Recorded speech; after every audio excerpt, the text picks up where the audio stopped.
এই সুন্দর স্বর্ণালী সন্ধ্যায় একই বন্ধনে জড়ালে গো বন্ধু, কোন রক্তিম পলাশের স্বপ্ন একই অন্তরে জড়ালে গো বন্ধু।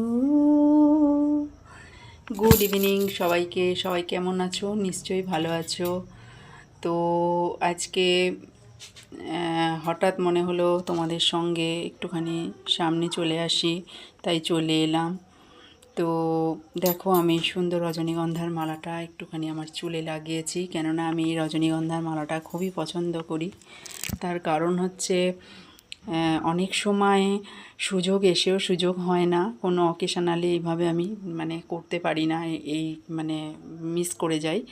তো সেই কারণে এখন প্রশ্ন হচ্ছে মালাটা কোথায় পেলাম। মালাটা হচ্ছে প্রতি সপ্তাহে আমাদের বাড়িতে এরকম মালা ঠাকুরের জন্য নেওয়া হয়, বিক্রি করতে আসে। তো রোজ নেই, আজও নিলাম।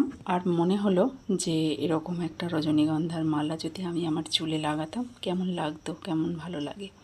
তো সেই জন্য লাগিয়ে নিয়েছি। তো তোমরা অবশ্যই কমেন্ট করে জানিও যে আমাকে রজনীগন্ধার মালাটা এইভাবে চুলে লাগিয়ে কেমন লাগছে, আর কে কে পছন্দ করো এরকমভাবে রজনীগন্ধার মালা চুলে দিয়ে সাজতে। আমি তো ভীষণ পছন্দ করি। তো আর কিছুদিন বাদেই হোলি উৎসব, সকলকে আগাম হোলি উৎসবের অনেক অনেক অনেক শুভেচ্ছা জানাই।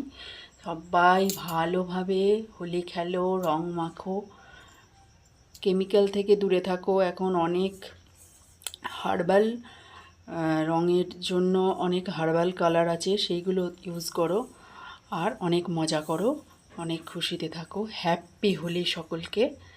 তো সবাই সুস্থ থেকো, ভালো থেকো। এম রান্নাঘরের পাশে থেকো। আমার এই ছোটো মিনি ব্লগটা যদি তোমাদের ভালো লাগে তাহলে তোমরা অবশ্যই শেয়ার করে দিও, একটা লাইক আর কমেন্ট রেখে যেও। আর সবাইকে অনেক অনেক শুভ দোলযাত্রার অনেক অনেক শুভেচ্ছা জানাই। জয় জগন্নাথ।